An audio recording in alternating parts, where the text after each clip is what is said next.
दोस्तों आप देख रहे हैं बेधड़क आवाज़ न्यूज़। मैं आपका दोस्त मोहम्मद आदिल और आज हम आए हुए हैं 30 विधानसभा बिलारी में और हमारे साथ हैं हाजी उस्मान जी, जो कि समाजवादी पार्टी से काफ़ी लंबे समय से जुड़े हुए हैं और जो मौजूदा 30 विधानसभा बिलारी में विधायक हैं फ़हीम इरफान जी, तो वो भी इन्हीं के परिवार से हैं। तो सर आपका हमारे चैनल में बहुत बहुत स्वागत है। शुक्रिया। मैं आपके इस चैनल की तरक्की की दुआ भी करता हूं। तो आप समाजवादी पार्टी से काफ़ी लंबे समय से जुड़े हुए हैं और आपको अब प्रभारी की जिम्मेदारी भी सौंपी गई है।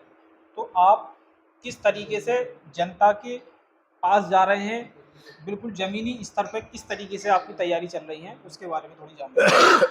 देखिए, जहां तक जमीनी स्तर पर तैयारी करने का ताल्लुक है, हमारा एकमात्र लक्ष्य है कि हम किस तरह से समाजवादी पार्टी को यहाँ जो पहले से जीती हुई है उसकी उस जीत को हार में बदलने से रोकें।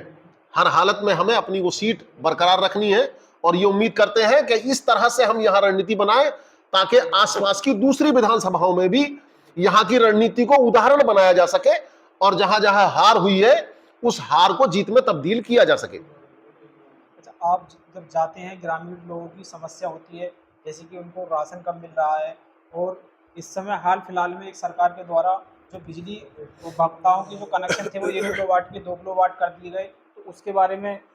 देखिए, जहां तक मौजूदा हालात का ताल्लुक है, इसमें कोई दो राय नहीं है कि लोग इतनी समस्याओं से ग्रसित हैं कि ख्वाह किसी भी तरह की बात पकड़ लें, हम जहां भी जाते हैं समस्याओं का अंबार हमारे सामने आ जाता है और हम उनको तो समस्याओं से लड़ने में असहाय पाते हैं लोगों को, और खुद को उनकी समस्याओं का निस्तारण कराने में असहाय पाते हैं। इस सब के बावजूद उन समस्याओं को हम किस तरह से आगे बढ़ाएं, किस तरह से प्लेटफॉर्म पर लाएं, तमाम तरह से उसका निस्तारण कराने में भागीदारी करने की पूरी कोशिश करते हैं, ताकि अगर किसी की समस्या निस्तारित होने से रह भी जाए तब भी वो हमारे उस तरीके से प्रभावित होकर, हमारी उस मेहनत से प्रभावित होकर हमारे साथ इस अभियान में कि हम पीडीए समाज को साथ लेकर सत्ता परिवर्तन की जो एक लड़ाई लड़ रहे हैं वो उसमें हमारा साथी बने और हमारा भागीदार बन जाए। सदन में लगातार विधायक जी आवाज़ उठाते हैं, जैसे अभी पीछे बुनकर समाज की उठाई थी, गैस सिलेंडर को लेकर के उठाई थी, तो इस तरीके से जनता में उसका अच्छा प्रभाव भी पड़ता है, तो उसके बारे में क्या रेस्पॉन्स मिलता है आगे से? देखिए, हमारा लक्ष्य ये नहीं है कि जनता हमें उसका रिस्पॉन्स क्या देगी। हमारा तो असली लक्ष्य ये है कि जनता की ज्यादा से ज्यादा समस्याएं हमें मिले, और हम जनता पर कोई एहसान नहीं कर रहे हैं। जनता ने हमें ये जिम्मेदारी सौंपी है, तो हमारा ये फर्ज बनता है कि हम उसकी आवाज को बुलंद करें और सही प्लेटफॉर्म पर उठाएं। वर्तमान जिस सत्ता से हमारा मुकाबला है, तो अगर हम पेयजल की बात भी करें तो पहले आसानी से कोई विधायक कहीं भी नल लगवाकर पेयजल की समस्या का फौरन निस्तारण करा देता था, लेकिन हर जल नल से जल इस स्कीम के तहत वो सारा काम जो पेयजल के लिए जो जो धन उपलब्ध कराया जाता था वो सब खत्म कर दिया गया, और अब पेयजल के नाम पर सिवाय खराब रास्तों के और कुछ लोगों को नहीं मिला है।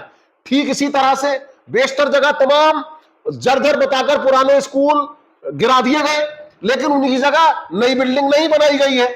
हर गांव में जल भराव की समस्या है, लेकिन उसके निस्तारण का कोई इंतजाम नहीं किया गया है। जो पुराने रास्ते और सड़कें पड़ी है वो गड्ढा मुक्त के नाम पर केवल लोगों की जेबें, ठेकेदारों की जेबें भरने का काम किया जाता है। इधर मरम्मत होती है, इधर वो फिर से उखड़ जाते हैं।